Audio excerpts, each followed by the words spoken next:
Bonsoir à toutes et à tous, il est 22 h, bienvenue dans cette nouvelle édition, voici les titres.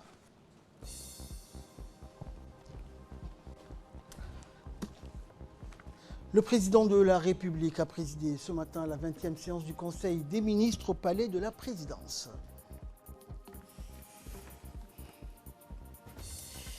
Et dans la lutte contre le terrorisme, le groupe Daesh a été attaqué sur la toile. Bonsoir à tous. Le président de la République, Ismaël Omar Guelleh, a adressé aujourd'hui, mardi, un message de condoléances à son homologue français Emmanuel Macron, dont le pays déplore la mort de 13 de ses soldats engagés dans le cadre de l'opération Barkhane, dédiée à la lutte contre le terrorisme au Mali et dans le Sahel. Dans son message, le président Guelleh a exprimé sa compassion et solidarité et décrit les soldats décédés comme des héros au service du combat du terrorisme, l'une des plus grandes problématiques du monde contemporain. Le peuple et le gouvernement de Djibouti se joignent à moi pour manifester leur sympathie et soutien à la nation amie française tout entière, a indiqué le chef de l'État. Cette tragédie illustre parfaitement l'engagement de la France à faire face aux sacrifices liés au triomphe de la paix et de l'état de droit sur les dictates, l'intolérance, l'obscuranturisme et la terreur, a par ailleurs écrit le président Ismaël Omar Guelleh, réitérant ses condoléances attristées à son homologue français Emmanuel Macron. Aujourd'hui, donc, le président de la République, Ismaël Omar Guelleh, a présidé au Palais de la Présidence la 20e séance du Conseil des ministres. 5 questions étaient à l'ordre du jour de cette séance. Le compte rendu avec le porte-parole du gouvernement. Sous la présidence du chef de l'État, son Excellence M. Ismaël Omar Guelleh, s'est tenue la 20e séance du Conseil des ministres en ce mardi 26 novembre 2019. Étaient inscrites à l'ordre du jour 5 questions. La première question concerne une communication faite par le Premier ministre et le ministre de l'Intérieur sur les dernières intempéries et les dégâts occasionnés, ainsi que les pertes humaines constatées. Les dernières précipitations ont engendré de graves inondations dans la ville de Djibouti. Le 22 novembre 2019, le plan Orsec a été déclenché et le travail d'organisation des secours dans la ville de Djibouti est réparti en 4 zones. La zone de Balbala, le 1er, le 2e et le 3e arrondissement.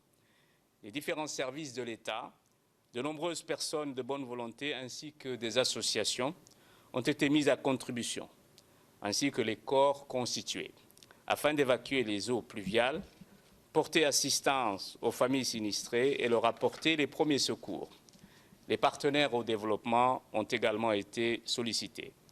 Au jour d'aujourd'hui, l'eau stagnante sur les grands axes a été évacuée vers les exutoires, à part 2 points sur les grands axes. Il reste encore beaucoup d'eau dans les bas quartiers et qui est en train d'être évacuée. Malheureusement, ces pluies diluviennes ont provoqué le décès de 10 de nos concitoyens. Inna lillahi wa inna ilayhi raji'un.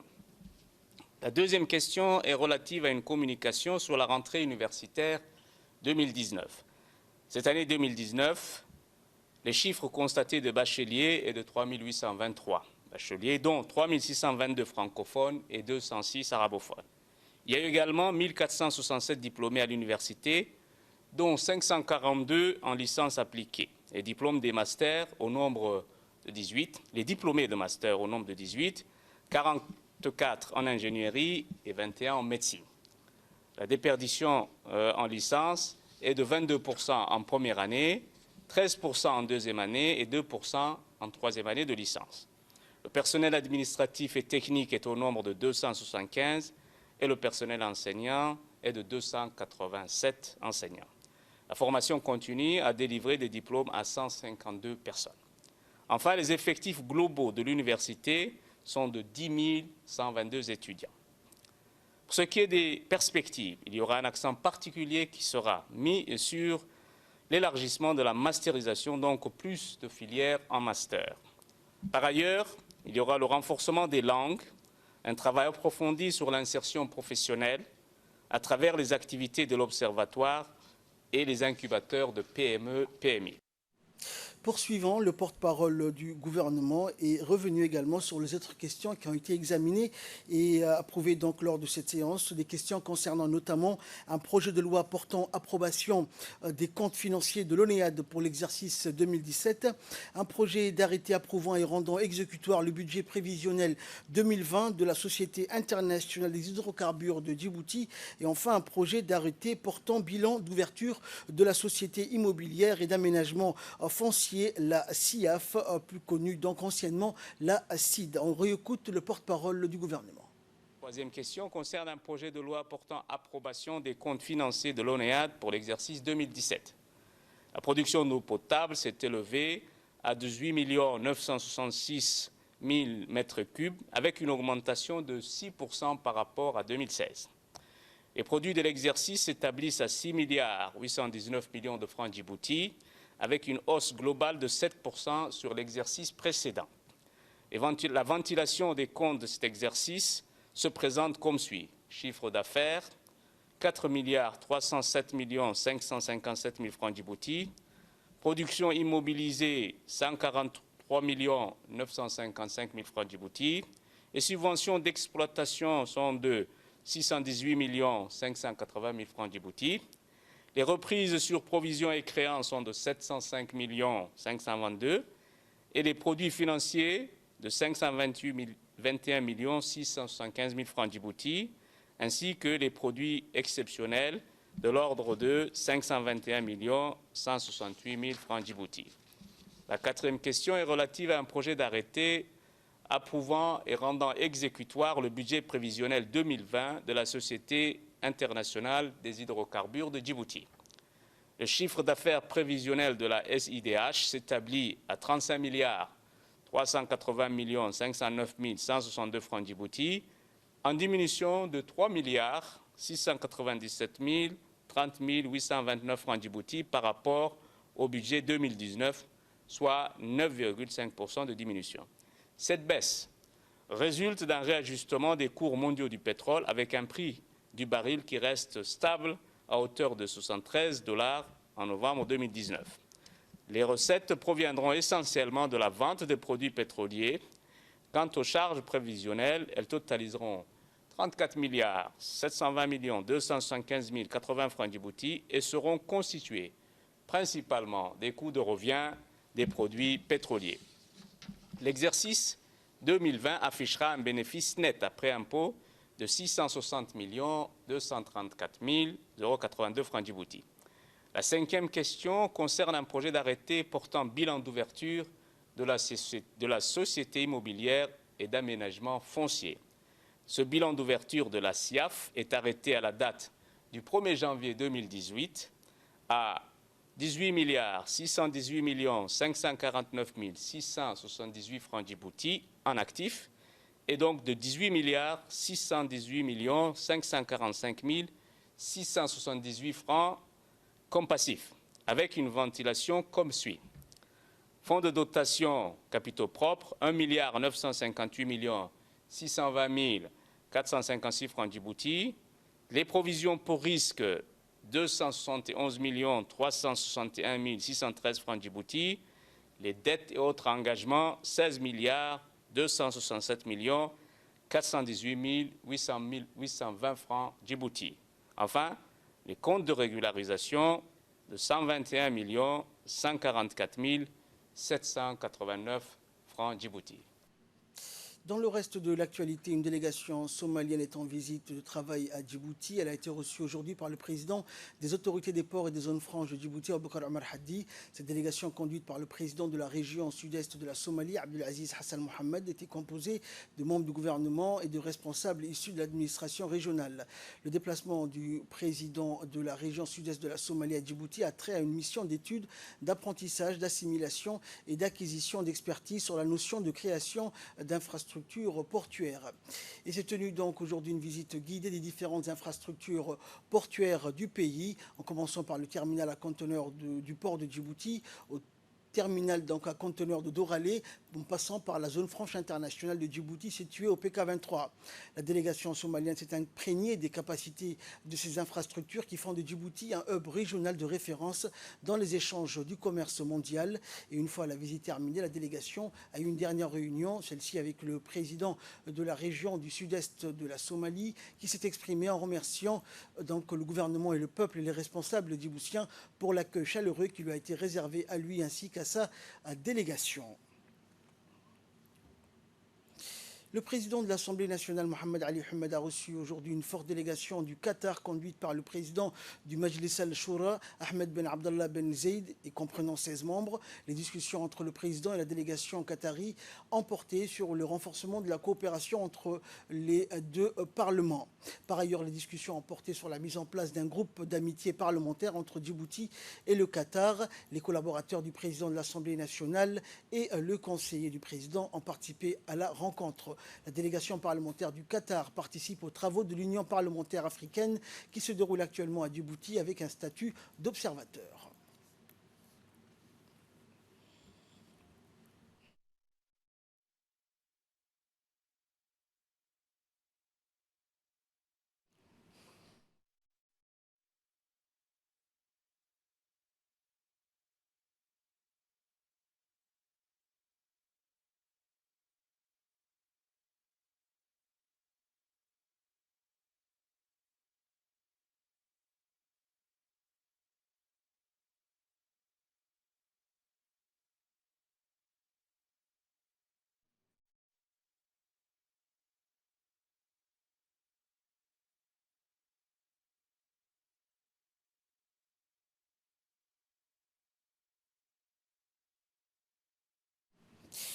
Également, dans nouvelles du pays, comme la pluie s'est arrêtée et que la plupart des quartiers sont asséchés, la ministre du Logement, Amina Abdi Aden, également ministre des Affaires sociales et de solidarité par intérim, accompagnée de la maire de la ville de Djibouti, Fatouma Awali Ousmane, s'est rendue auprès des familles qui ont été donc déplacées vers les écoles où elles recevaient l'aide et l'assistance nécessaires. Ces opérations ont eu lieu en collaboration avec des partenaires au développement comme l'UNICEF et des particuliers qui ont remis plusieurs matériels aux familles sinistrées par les dernières pluies.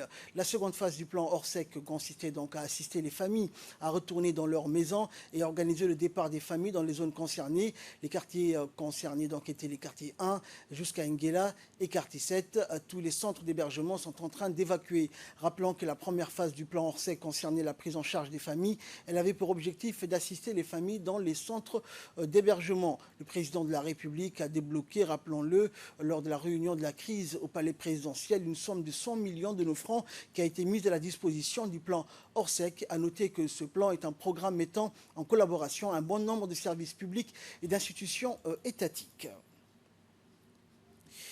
Et la ministre du Logement, Amina Abdi Aden, également ministre des Affaires sociales et de solidarité par intérim, s'est réjouie de la réussite de ces opérations et a remercié les partenaires et responsables djiboutiens. Dans le cadre du plan Orsec, le ministère des Affaires sociales a en charge donc l'accueil des populations sinistrées qui sont au jour d'aujourd'hui accueillies sur 10 sites et qui sont traitées donc avec tous les égards qu'il faut pour ce genre de population, qui sont affectées par des problèmes donc, qui sont liés à des événements naturels donc, exceptionnels. Le rôle du ministère des Affaires sociales, dont j'assure l'intérim, est d'appuyer donc les gens qui sont mis dans des centres, donc qui sont accueillis soit sur des sites scolaires dans différents coins de la ville, du quartier 1 au quartier 7 sur lequel on est aujourd'hui, pour pouvoir leur apporter toute l'assistance qu'il faut. Ces communautés, il faut le rappeler, les familles qui sont accueillies sur ce site-là sont pris en charge par les communautés, que ce soit donc les représentants de l'UNFD, les parlementaires, les gens des quartiers, donc la solidarité nationale. Donc les familles qui sont sinistrées sont prises en charge aussi par les communautés, que ce soit les voisins, la communauté, donc la solidarité nationale joue vraiment son rôle et cela fait partie de nos traditions. Les communautés qui sont dans les centres, les sites d'accueil, qui sont souvent les structures sanitaires et les structures scolaires, les écoles et le collège de la cité du stade sur lequel aujourd'hui nous sommes, sont prises en charge par les communautés. Nous avons au niveau du ministère des Affaires sociales donc, des travailleurs sociaux qui sont avec nous, qui nous remontent les informations concernant ces populations. Les premiers secours qui ont consisté depuis vendredi matin, qui sont apportés à ces familles, consistent à leur donner de quoi dormir dessus, de quoi se nourrir. Il y a des repas chauds qui sont livrés sur chaque site tous les jours. Il y a donc beaucoup de produits. Nous sommes en train de constituer aussi au fur et à mesure les stocks. C'est une situation exceptionnelle, ça demande des mesures exceptionnelles aussi. Une logistique est assez lourde. Le ministère est appuyé, mais vraiment d'une manière importante par les forces de l'ordre, à savoir l'armée, la gendarmerie, la police, la garde-côte, toutes les structures, la garde républicaine. Les pluies diluviennes donc, qui se sont abattues ces derniers jours dans la capitale et les régions de l'intérieur ont si sensiblement affecté la population, détruisant au passage leurs habitations et rendant inaccessibles les principales routes. À cet effet, le plan Orsec, organisation de la réponse de sécurité civile, a été déclenché pour venir en aide aux sinistrés. Dans ce contexte, les forces armées djiboutiennes, accomplissant leur devoir de patriotisme, n'ont épargné aucun effort afin d'assister la population civile dans le besoin. C'est ainsi que depuis jeudi dernier, les forces armées, avec à sa tête le chef d'état-major général des armées, le général de corps d'armée, Zakaria Cheikh Ibrahim, ont mobilisé tous les moyens nécessaires pour évacuer les citoyens à bord de camions de transport de troupes pour les acheminer dans leurs quartiers respectifs. Ainsi, les FAD ont participé activement à la distribution des vivres et des kits d'hygiène aux victimes des inondations repartis dans les différents centres de développement de la capitale. C'est dans la continuité que les FAD ont mené hier une opération de réinsertion des populations déplacées et installées dans le collège de la cité de Stade. Cette opération a été supervisée par la maire de la ville de Djibouti et a vu la participation des forces de sécurité et de défense. Les forces armées chinoises installées à Djibouti ont mis également en place des équipes d'intervention pour le pompage des eaux dans certaines zones, notamment quartier 7, très impacté par les inondations. Et les forces étrangères, dont l'armée chinoise et française, comme tant d'autres, ont continué d'arrache-pied à œuvrer pour remédier à cette situation. Une fois terminé le quartier asséché, les différents corps de l'armée djiboutienne ont procédé au plan de retour des familles à leurs habitations. Toujours dans le cadre du plan Orsec, les gardes-côtes, profitant de la baisse de la crue de l'Oued d'Ambouli, ont intensifié leurs recherches ce matin en mobilisant d'importants moyens humains et matériels pour ratisser méticuleusement tout le long de l'Oued et la jonction de l'Oued à la mer. Dès l'aube, l'équipe des plongeurs, renforcée par un effectif conséquent, ont repris donc les recherches du côté de l'Oued. Et vers le courant de 9 heures, les recherches ont abouti par la découverte de 2 corps dans la jonction de l'Oued à la mer, et les 2 corps ont été immédiatement mis à la disposition des autorités compétentes pour la suite de la procédure d'identification et de restitution. Les gardes-côtes partagent la douleur des familles qui ont perdu des êtres chers dans cette catastrophe causée par les pluies diluviennes et renouvellent encore une fois leurs condoléances aux familles des victimes. Santé à présent, l'INSPD, l'Institut national de santé publique de Djibouti, poursuit ses activités préventives et proactives dans le cadre du plan Orsec afin de lutter contre le risque des maladies à potentiel épidémique telles que le paludisme, la diarrhée ou encore les fièvres d'origine virale. Il s'agit en effet d'une stratégie de prévention mise en œuvre par le département de la santé qui vise à lutter contre la prolifération des moustiques, des mouches et de tout insecte vecteur dans la transmission des infections.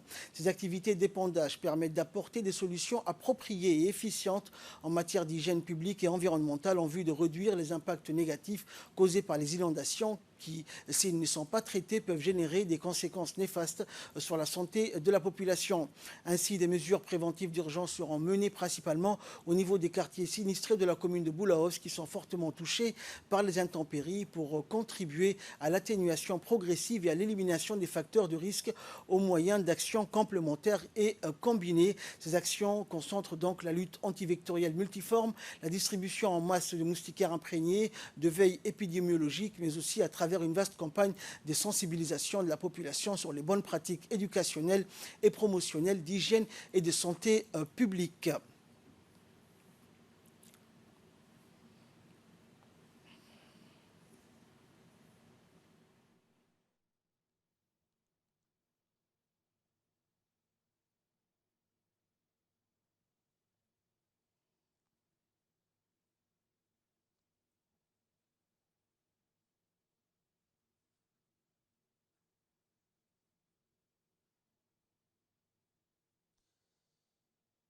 En premier lieu, en période post-pluie, les principales choses auxquelles on s'attend, ce sont deux groupes de pathologies. Ces deux groupes de pathologies sont dits à ce qu'on appelle les maladies à déclaration, donc, ou les maladies d'origine vectorielle, et les maladies liées au mensal ou les maladies liées au péril fécal. Donc, si on développe ces deux domaines, les maladies liées au péril fécal, ce sont les maladies des mensales. Donc en période post-pluie, donc il y a tout ce qui concerne le nettoyage, tout ce qui concerne le lavage des mains qui est préconisé. Mais également, les maladies d'origine vectorielle, c'est l'installation et la prolifération des moustiques. Donc, Oui. dans le cadre de cette activité, il y a la naissance de deux types de moustiques. Les moustiques qui naissent de l'eau stagnante dite propre et également de l'eau stagnante dite sale. Alors, quels sont les moyens mis en place et que suggérez-vous donc à l'ensemble de la population? Donc tout d'abord, il faut illustrer les actions à prendre de façon immédiate, à court terme, à moyen terme et à long terme. Donc immédiatement, l'action, c'est de lutter contre les éléments ou les insectes nuisibles, de leur naissance au stade adulte. De la naissance, donc, la produit ce qu'on appelle la lutte antivectorielle, la lutte chimique qui se fait à travers ce qu'on appelle un épandage. Cet épandage se font directement au niveau des gîtes larvaires qui sont cartographiés et qui se font avant les pluies qui se faisaient une fois par semaine, mais actuellement de façon intensive. La deuxième étape, c'est la pulvérisation spatiale. Et ces éléments de pulvérisation sont faits de façon à inclure dans tous les secteurs, donc, à travers un plan sectoriel mis en place par le ministère de la Santé. D'accord. Alors, qu'est-ce que vous conseillez donc à la population? La première des choses qu'on conseille à la population tout d'abord, c'est de nettoyer tous les aliments avant de les utiliser. La deuxième chose qu'on conseille également, c'est de fermer les portes et les fenêtres.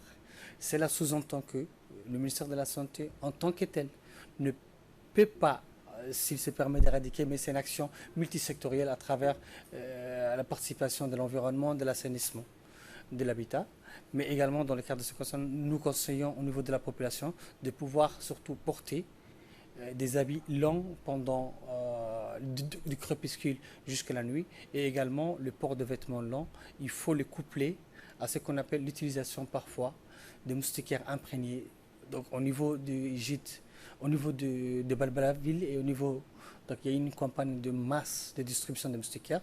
Ces moustiquaires imprégnés protègent la femme enceinte, l'enfant, non seulement celui qui dormait à l'intérieur, mais également celui qui dormait à l'extérieur. C'est ce qu'on appelle l'effet drop-out.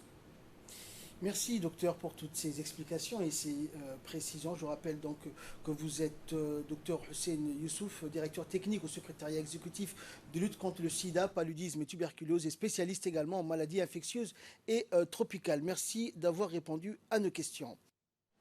Voilà, donc c'était l'entretien que nous avons eu cet après-midi dans notre édition de 15h avec le docteur Hussein Youssouf, spécialiste en maladies infectieuses et tropicales. Également dans l'actualité, ce communiqué à présent qui nous parvient de l'ambassade du Japon à Djibouti et qui indique que le gouvernement du Japon a décidé hier de fournir à la République de Djibouti des biens de première nécessité à travers l'agence japonaise de coopération internationale, la JICA, en réponse aux dégâts causés par les récentes pluies diluviennes et les inondations. Le Japon a décidé de fournir cette aide d'urgence à Djibouti pour répondre à ses besoins humanitaires, vu la demande du gouvernement de la République de Djibouti et à la lumière de la perspective humanitaire et des relations d'amitié existant entre le Japon et Djibouti. Et cet autre communiqué qui nous parvient cette fois-ci de l'ambassade de Djibouti au Caire en Égypte, qui indique qu'à la demande de l'État de la Palestine, soutenu par la majorité des pays arabes, une session donc extraordinaire du Conseil donc de la Ligue des États arabes au niveau ministériel s'est tenue hier au siège de la Ligue arabe au Caire pour examiner l'évolution dangereuse de la position de l'administration américaine concernant la colonisation israélienne illégale des territoires territoire de l'État de la Palestine occupé depuis 1967. Notre pays était représenté lors de cette session par Mohamed Dohur Hersi, représentant permanent auprès de la Ligue des États arabes, accompagné de ses collaborateurs. Les ministres arabes des Affaires étrangères ont également condamné et dénoncé à l'unanimité la position américaine. Djibouti a auparavant dénoncé et refusé la déclaration du ministre américain des Affaires étrangères qui va dans le sens de la légalité des colonies israéliennes sur les terres palestiniennes. Dans une lettre donc adressée par notre ministre des Affaires étrangères à son homologue palestinien, notre pays réitère encore une fois son soutien et appui constant au peuple palestinien et donc confirme son rejet de toute atteinte à ses droits inaliénables. Suite aux dernières pluies diluviennes qui se sont abattues dernièrement à Djibouti-Ville, une équipe de la radio-télévision de Djibouti se rendue aujourd'hui à Langobalei, sur le site du barrage d'amitié de Béa. Une fois arrivés sur le site, nous avons pu constater cette imposante infrastructure donc hydraulique destinée à protéger la capitale des crues fréquentes de l'oued d'Ambouli. Long de 270 mètres et haut de 35 mètres, cet ouvrage hydraulique d'une capacité totale de 14,5 millions de mètres cubes d'eau est destiné à protéger la capitale contre les crues fréquente de l'oued d'Ambouli. Il s'agit également pour le président de la République, qui est l'initiateur de ce projet, de développer l'agriculture dans cette partie du territoire national.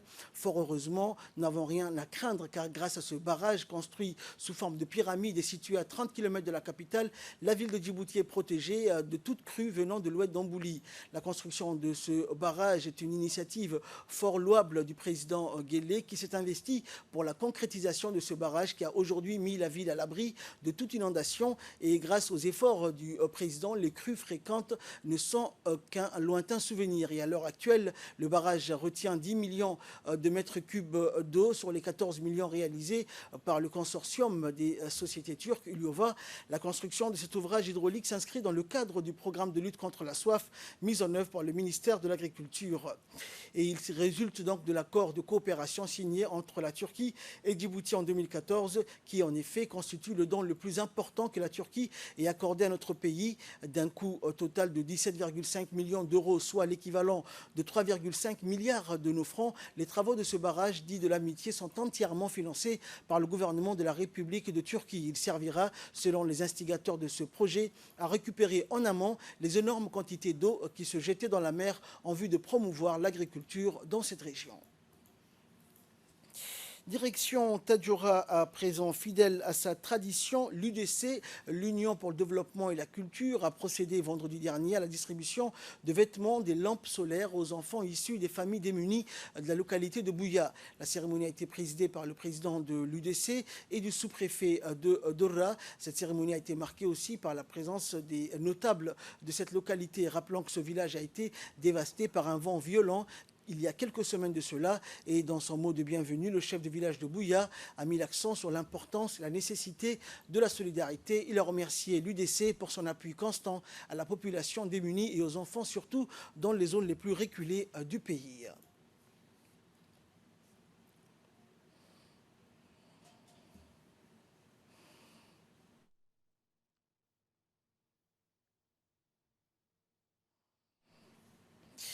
Direction Ali Sabier, à présent, le préfet de la région a eu une réunion hier après-midi avec tous les ONG opérant dans la région d'Ali Sabier. Cette réunion spéciale de crise avait pour objet de prendre ensemble les dispositions nécessaires pour faire face aux dégâts des pluies diluviennes qui ont touché les habitants de la ville, des localités et de la population nomade. Cette réunion qui a été présidée par le préfet, donc Moussaden Migalé, a vu la participation de ses proches collaborateurs.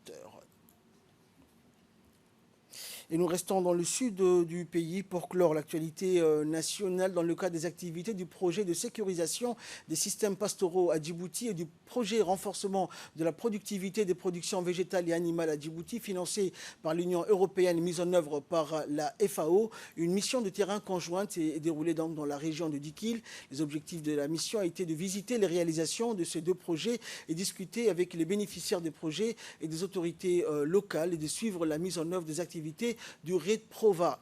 La délégation a d'abord effectué une visite de la retenue d'eau de 30 000 mètres cubes de Balambalé dans la région d'Ikil pour constater avec satisfaction d'ailleurs son remplissage en eau de qualité et l'utilisation de cette eau pour les populations agropastorales des localités avoisinantes et leurs cheptels. La mission s'est ensuite rendue sur le terrain pour visiter les réalisations au niveau du périmètre agropastoral de démonstration d'Abaïtou, d'une superficie de 2 hectares gérée par 56 femmes et qui est destinée aux productions maraîchères et fourragères.